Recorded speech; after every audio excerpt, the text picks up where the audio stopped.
खोज किसने किया? तो निषेचन का खोज जो किया है वो अस्ट्रावर्गर ने किया, अस्ट्रावर्गर ने किया है ना, अस्ट्रावर्गर वर्गर ने किया था, अस्ट्रावर्गर ने किया। इसको हम लोग पढ़ेंगे अस्ट्रावर्गर, है ना, अस्ट्रावर्गर, ठीक है, अस्ट्रावर्गर ने किया था, ठीक है। जब किसी भ्रूणकोश में भ्रूण की संख्या, मतलब 33 नंबर क्वेश्चन है, ये कहता है कि बहुभ्रूणता क्या है? बहुभ्रूणता, बहुभ्रूणता का मतलब होता है, बहु का मतलब हो गया ढेर मनी, माने बहुत ज्यादा, ठीक है, और भ्रूण मीन शब्द है भ्रूण, भ्रूण कहता है कि गर्भ में पल रहे बच्चा को क्या कहा जाता है? भ्रूण कहते हैं। और ता एक प्रकार का प्रत्यय होता है, क्या होता है? प्रत्यय होता है, जिसको आप सफिक्स कहते हैं, प्रत्यय होता है, ठीक है, प्रत्यय है, ये एक प्रकार का सफिक्स है। कहता है कि जब किसी पेड़ पौधों के फल में, है ना, जब किसी फल में एक से अधिक बीज उपस्थित हो, एक से अधिक बीज उपस्थित होता है, तब हम इसे कहते हैं बहुभ्रूणता, है ना, बहुभ्रूणता कहते हैं, ठीक है। नेक्स्ट है ओव्यूल के वृंत को क्या कहा जाता है? फॉनकिल कहते हैं। ओव्यूल के वृंत स्टाल्क को क्या कहते हैं? फॉनकिल इसको पढ़ते हैं, क्या कहेंगे? फन फनकिल बोलते हैं, फॉनकिल, क्या पढ़ेंगे इसको? फॉनकिल इसको पढ़ेंगे, क्या पढ़ेंगे? फॉनकिल। नेक्स्ट है वायु प्रागित पुष्प सामान्यतः होते हैं। वायु प्रागित पुष्प कैसे होते हैं? तो सबसे पहले है कि आकर्षित होते हैं, आकर्षक, है ना, आकर्षक, और छोटे रंगहीन होते हैं, छोटे आकर्षक, छोटे और रंगहीन होते हैं, रंगहीन होता है, छोटे और रंगहीन होता है। नेक्स्ट है, कहता है कि भ्रूण कोश में कितने क्रोमोसोम होता है? मतलब इंडोस्पर्म में, इंडो, देखिए क्वेश्चन नंबर 36 है, इंडोस्पर्म में कितने क्रोमोसोम होता है? क्रोमोसोम होता है, क्रोमोसोम होता है, कितने क्रोमोसोम होता है? याद कीजिएगा, इंडोस्पर्म में क्रोमोसोम की जो संख्या होती है वो होता है 3n, इसको हम लोग 3n से सूचित करते हैं, मतलब 3 परत होता है। कितने परत होता है? 3 परत होता है। चलिए नेक्स्ट क्वेश्चन से देखिएगा, लगभग आपका क्वेश्चन जो है क्लियर होते चला जाएगा। नंबर क्वेश्चन से देख लीजिए। कहता है नारियल में खाने योग्य भाग है, नारियल में खाने योग्य भाग को क्या कहते हैं? तो नारियल में जो हम लोग खाना खाते हैं उसका नाम होता है भ्रूणकोश, भ्रूणकोश होता है। ये भ्रूणकोश जो है, ये नारियल में जो होता है उसी को हम लोग क्या करते हैं? खाते हैं, है ना। कहने का मतलब है कि नारियल में खाने योग्य भाग कौन सा होता है? तो भ्रूणकोश होता है। किसने सिद्ध किया कि कोशिका टोटीपोटेंट होता है? टोटीपोटेंट होता है, देखिएगा, टोटीपोटेंट होता है ना, टोटीपोटेंट होता है। टोटीपोटेंट को हम लोग सर्वगुणी कहते हैं, क्या कहते हैं? सर्वगुणी कहा जाता है। कहने का मतलब यह एक प्रकार का वैसा कोशिका है, यह एक प्रकार का वैसा कोशिका है जो अकेले ही नए नए भ्रूण का, नए नए बीजों का, या नए नए पौधों का, या नई जीवों का, या नई कोशिकाओं को निर्मित करने का अकेले ही ताकत रखता है, उसको हम लोग टोटीपोटेंट कहेंगे, मतलब सर्वगुणी कहते हैं। क्लियर हो गया।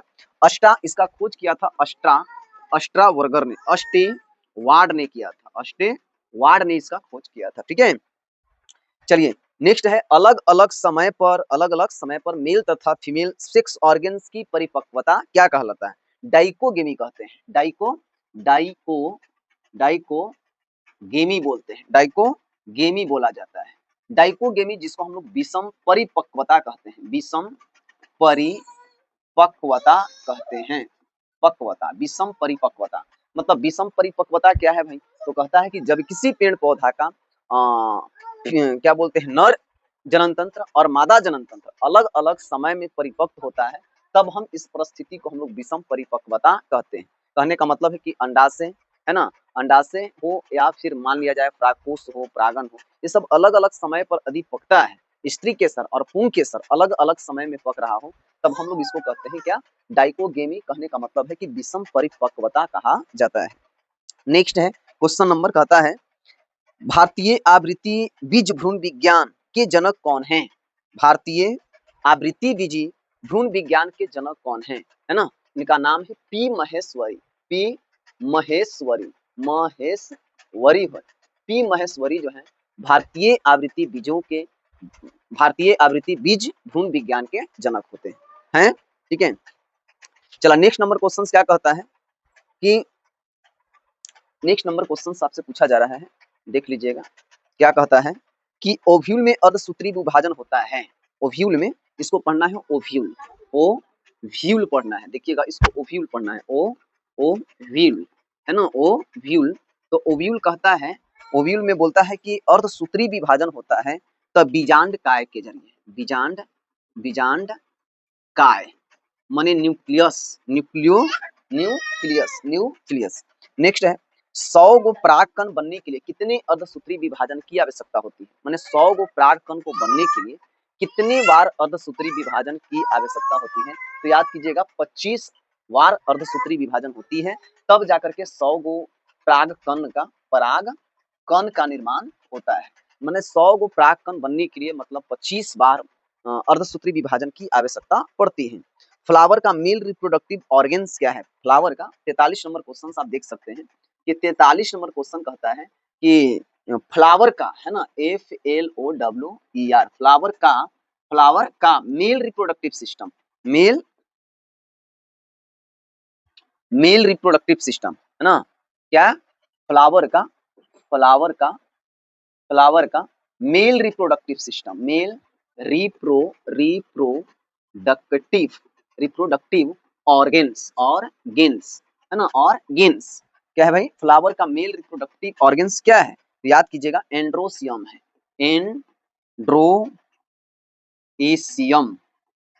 एंड्रोसियम है, जिसको आप लोग कहते हैं, एंड्रोसियम को कहते हैं स्त्री केसर, है ना, स्त्री केसर, ठीक है। नेक्स्ट है फ्लावर का मेल फीमेल रिप्रोडक्टिव सिस्टम क्या है, फ्लावर का, है ना, फीमेल रिप्रोडक्टिव सिस्टम क्या है भाई, फीमेल रिप्रोडक्टिव सिस्टम क्या है, फ्लावर का फीमेल रिप्रोडक्टिव सिस्टम क्या है, रिप्रोडक्टिव सिस्टम किसे कहा जाता है, याद कीजिएगा गाइनोसियम होता है ना, गाइनोसियम होता है, जिसको आप कहते हैं गाइनोसियम कहा जाता है, जिसको हम लोग कहते हैं पुंकेसर कहा जाता है, क्या कहा जाता है, पुंकेसर कहा जाता है।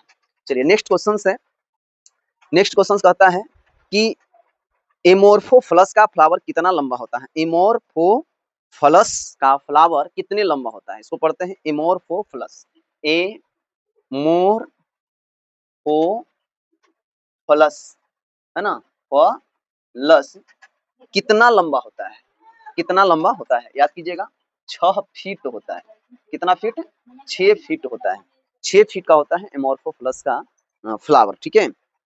नेक्स्ट है डबल फर्टिलाइजेशन मतलब द्विव निषेचन, ठीक है, द्विव निषेचन किसे कहा जाता है, तो द्विव निषेचन का मतलब है ना, द्विव निषेचन जिसको हम लोग कहते हैं इंग्लिश में डबल, है ना, डबल फर्टिलाइजेशन। द्विव निषेचन का खोज सबसे पहले एंटीना वान ल्यूवेनहॉक किया था, क्या किया था, नहीं, एंटीना वान ल्यूवेनहॉक किया था, किसने किया था, एंटीना वान ल्यूवेनहॉक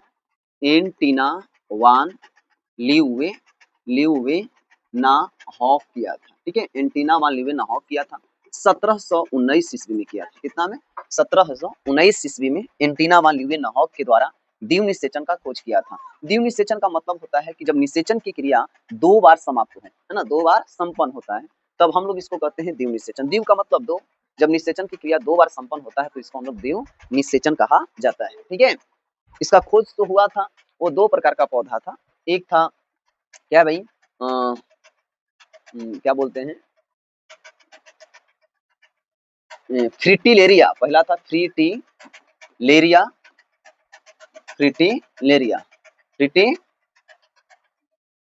द्विव निषेचन का खोज, हाँ तो याद कीजिएगा द्विव निषेचन एंटीना वान ल्यूवेनहॉक के द्वारा 1719 ईस्वी में किया गया था, याद कीजिएगा वो दूसरा था क्वेश्चन। नेक्स्ट है क्या, एंथर की संरचना कैसी होती है, एंथर की संरचना, एंथर की संरचना कैसी होती है, तो याद कीजिएगा एंथर की संरचना चतुष्फलकीय होता है, चतुष्फलकीय होता है, चतुष्कोणीय होता है, याद कीजिएगा चतुष्कोणीय होता है ना। एंथर का जो परागकोश होते हैं ना, एंथर की जो संरचना होता है वो चतुष्कोणीय होता है। सेमेन में पॉलिनेशन किसके द्वारा होता है, सेमिल में पॉलिनेशन किसके द्वारा होता है, सेमिल में, है ना, याद कीजिएगा सेमिल में परागन माने पॉलिनेशन, परागन किसके द्वारा होता है, तो सेमिल में जो परागन होता है वो चमगादड़ के द्वारा होता है, किसके द्वारा होता है, चमगादड़ के द्वारा होता है पॉलिनेशन, किसमें, सेमिल में, ठीक है।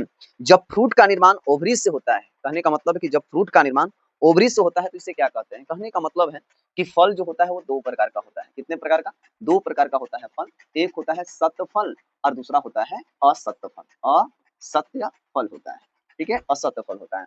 तो जिस फल का निर्माण सिर्फ और सिर्फ अंडाशय से होती है, अंडाशय से होता है, उसे हम लोग सत फल कहते हैं। और जिस फल का निर्माण अंडाशय के साथ साथ पुष्प के अन्य भाग से भी होता है, उसको कहते हैं असत फल कहते हैं, असत फल कहा जाता है। ठीक है, असत फल कहते हैं। ठीक है, पुष्प अंडाशय के साथ साथ पुष्प के अन्य भाग से भी होता है, तो उसको हम लोग असत फल कहते हैं। ठीक है ना। अब नेक्स्ट है, जैसे अगर इसमें अगर उदाहरण किया जाए, तो जैसे इसकी उदाहरण हो सकता है, आप देख सकते हैं, एक मिनट।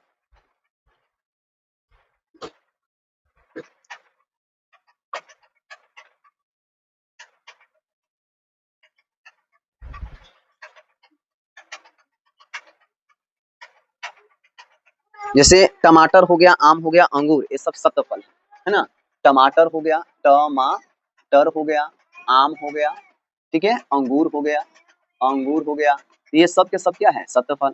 और हो गया जैसे काजू, काजू हो गया, काजू हो गया, या और इसको कह सकते हैं कि काजू हो गया, अखरोट हो गए, नाशपाती, अंजीर, काजू, नाशपाती हो गया, नाशपाती, काजू, काजू, काजू, अंगूर, क्या बोलते हैं, काजू, अंजीर, अंजीर, अंजीर जो होता है, ये सब के सब क्या है, असत फल है। मतलब फल कितने प्रकार का, दो प्रकार का, एक हो गया सत फल और दूसरा हो गया असत फल। जिस फल का निर्माण सिर्फ और सिर्फ अंडाशय से होता है, उसे सत फल कहते हैं। और जिस फल का निर्माण अंडाशय के साथ साथ पुष्प के अन्य भाग से भी होता है, तो उसको हम लोग कहते हैं असत फल। इसमें उदाहरण हो गया टमाटर, आम, अंगूर, और इसमें हो गया आपका काजू, नाशपाती और अंजीर, ये सब जितने हैं वो असत फल हैं। चलिए, नेक्स्ट क्वेश्चन आपको क्या कहता है कि पोलन ग्रेन्स में कौन सा विटामिन पाया जाता है। मैंने कहने का मतलब है कि पराग कण में कौन सा विटामिन पाया जाता है, पराग कण में कौन सा विटामिन पाया जाता है। तो पराग कण में जो विटामिन पाया जाता है वो विटामिन बी होता है। क्या होता है, विटामिन बी होता है। पराग कण में विटामिन बी का उत्पत्ति होता है, पराग कण में विटामिन बी होता है। ठीक है, चलिए नेक्स्ट कहता है, नेक्स्ट क्या होता है क्वेश्चन, भ्रूणकोष की उत्पत्ति किससे होती है। भ्रूण भ्रूण कोष की उत्पत्ति, भ्रूण कोष की उत्पत्ति किससे होती है। तो याद कीजिएगा, भ्रूण कोष की उत्पत्ति गुरु बीजाणु से होती है, बीजाणु गुरु बीजाणु से होता है, गुरु बीजाणु से भ्रूण कोष की उत्पत्ति होती है। यह तीन प्रकार का होता है। कितने प्रकार का, तीन प्रकार का भ्रूण कोष होता है। एक होता है सेंट्रल माने केंद्रीय, केंद्रीय भ्रूण कोष होता है ना। माध्यमिक भ्रूण कोष होता है। और एक होता है जिसको आप कहते हैं कोशिकीय भ्रूण कोष होता है, भ्रूण कोष होता है। ठीक है, मतलब ये तीन प्रकार का भ्रूण कोष, एक होता है केंद्रीय, माध्यमिक और कोशिकीय। ठीक है, नेक्स्ट कहता है कि जब पोलन ग्रेन्स एंथर से निकलकर स्टिग्मा तक पहुंचता है, कहने का मतलब है कि परागन, है ना। परागन किसे कहते हैं भाई, तो परागन में परिभाषा है कि जब किसी पौधा के परागकोश से परागकण निकलकर पुष्प के वर्तिकाग्र तक पहुंचता है ना, किसी भी पुष्प के वर्तिकाग्र तक पहुंचता है, तो हम इसे परागन कहते हैं। मैंने परागन कितने प्रकार का, परागन क्या है भाई, तो जब किसी पौधा के परागकोश से परागकण निकलकर उसी पौधा या किसी दूसरे पौधा के वर्तिकाग्र तक पहुंच जाता है, तब हम लोग इसको कहते हैं परागन। परागन जो होता है वो दो प्रकार का होता है। कितने प्रकार का, दो प्रकार का। पहला का नाम है स्वपरागन, स्वपरागन होता है परागन, और दूसरा का नाम है परपरागन, परपरागन होता है। स्वपरागन और दूसरा परपरागन होता है। जब किसी पौधा के परागकोश से परागकण निकलकर उसी पौधा के वर्तिकाग्र तक पहुंचता है, तो इसको हम लोग स्वपरागन कहते हैं। और जब किसी दूसरे पौधे के वर्तिकाग्र तक पहुंचता है, तो इसको हम लोग परपरागन कहते हैं। ठीक है, इसका माध्यम भी बहुत ज्यादा है ना, इसका माध्यम बहुत ज्यादा है। कहने का मतलब है कि यदि परागन की क्रिया पक्षी के द्वारा होता है, तो इसको हम लोग पक्षी परागन करते हैं। जैसे देखा, इसका माध्यम क्या है भाई, तो जिसकी सहायता से परागन की क्रिया संपन्न होता है, उसे हम लोग परागन का माध्यम कहते हैं। ठीक है, परागन का माध्यम कहते हैं। अब माध्यम कौन है भाई, तो देखिए, जब परागन की क्रिया यदि पक्षी के द्वारा होता है, तो हम लोग इसको पक्षी परागन कहेंगे। जब परागन की क्रिया जल के द्वारा होता है, तब इसको हम लोग जल परागन कहेंगे। जब परागन की क्रिया वायु के द्वारा होता है, तो इसको हम लोग वायु परागन कहेंगे। जब परागन की क्रिया क्या बोलते हैं, कीट पतंगों के द्वारा होता है, कीट पतंगों के द्वारा होता है, ठीक है, पतंगों के द्वारा होता है, तब हम लोग इसको कीट पतंग परागन कहेंगे। जब परागन की क्रिया जंतुओं के द्वारा होता है, तब हम लोग इसको जंतु परागन कहेंगे, है ना। इस प्रकार से जब परागन, हाँ देखिए, जब परागन की क्रिया पक्षी के द्वारा होगा, तो इसको हम लोग कहते हैं ऑर्निथोफिली बोलते हैं। ठीक है, ऑर्निथोफिली बोलते हैं। जब परागन की क्रिया जल के द्वारा होता है, तब हम इसको हाइड्रोफिली बोलते हैं, है ना, हाइड्रोफिली बोलते हैं। जब परागन की क्रिया वायु के द्वारा होगा, तब हम लोग इसको कहते हैं एनीमोफिली बोलते हैं। जब परागन की क्रिया कीट पतंगों के द्वारा होगा, तो इसको हम लोग इंटोमोफिली बोलते हैं। जब परागण की क्रिया जंतुओं के द्वारा होता है तो इसको हम लोग जूलोफिली बोलते हैं। क्या बोलते हैं? जूफिली, जूफिली बोलते हैं, इसको जूफिली बोला जाता है। तो इस प्रकार से परागण की क्रिया संपन्न होता है। नेक्स्ट कहता है क्वेश्चन क्या कि हाँ, एंजियोस्पर्म माने आवृत्ति बीज में पॉलिन ग्रेन्स की बाहरी परत किसकी बनी होती है? स्पोरोपोलेलिन का बना होता है, स्पोरोपोलेलिन का बना होता है। आवृत्ति बीजी है ना, आवृत्ति बीजी वैसा फल जिसके अंदर वैसा पेड़ पौधा जिसके फल के अंदर बीज होता है उसे हम लोग आवृत्ति बीजी कहते हैं। और कहता है कि इसमें पॉलिन ग्रेन्स की बाहरी परत एक्साइन किसकी बनी होती है? तो स्पोरोपोलेलिन का बना होता है। स्पोरोपोलेलिन का बना होता है। स्पोरोपोलेलिन जिसको आप इंग्लिश में कहते हैं, देखिए स्पोरोपोलेलिन होता है, स्पोरोपोलेलिन होता है। स्पोरोपोलेलिन जो होता है बना होता है उसकी बाहरी परत। चलिए नेक्स्ट क्वेश्चन से आप देख सकते हैं, है ना। चलिए नेक्स्ट क्वेश्चन क्या कहता है जो सुन लीजिए। नेक्स्ट कहता है हाँ, किसी फ्लावर है ना, किसी फ्लावर के पॉलन ग्रेन्स में इच्छा अनुसार किसी दूसरे फ्लावर का स्टिग्मा तक पहुंचाया जाए तो इसको हम लोग क्या सा परागण करते हैं? आर्टिफिशियल परागण कहा जाता है।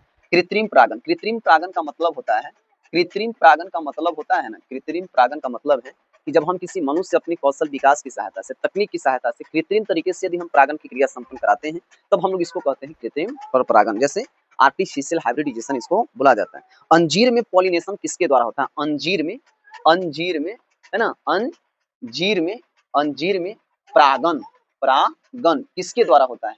तो अंजीर में जो परागण की क्रिया होता है वो होता है किसके द्वारा? गाल वाष्प कीट द्वारा होता है। गाल वाष्प है ना, गल वाष्प कीट के द्वारा होता है। ठीक है, गल वाष्प कीट के द्वारा परागण की क्रिया संपन्न होता है।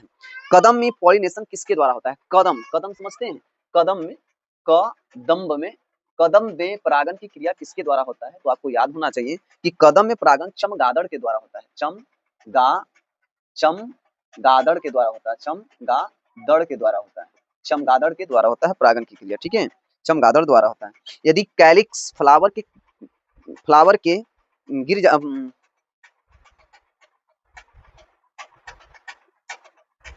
चलो नेक्स्ट क्वेश्चन है, जब कैलिस का रंग रंगीन हो जाता है तो इसे क्या कहते हैं? पेटोलॉइड कहा जाता है, इलाव कहा जाता है, पेटोलॉइड कहा जाता है, पेटोलॉइड। इसको पढ़ते हैं पेटोलॉइड बोलते हैं, है ना, पेटोलॉइड बोला जाता है। इसको हिंदी में इलाव कहते हैं, इलाव कहा जाता है। ठीक है, क्या कहते हैं? इलाव कहा जाता है। नेक्स्ट है, यदि क्रोला का रंग हरा हो जाता है तो इसे क्या कहते हैं? सेप्लुआइड कहा जाता है। यदि क्रोला का रंग हरा हो जाता है, यदि क्रोला का रंग हरा हो जाता है, क्रोला देखिए, क्रोला का रंग हरा हो जाता है, रंग हरा हो जाता है तो इसे क्या कहते हैं? सेप्लुआइड कहते हैं। सेप्लुआइड कहा जाता है, सेप्लुआइड कहा जाता है। ठीक है ना, सेप्लुआइड कहा जाता है। ठीक है, यहाँ तक का लगभग क्वेश्चन हम लोग इतना क्लियर किए। चलिए नेक्स्ट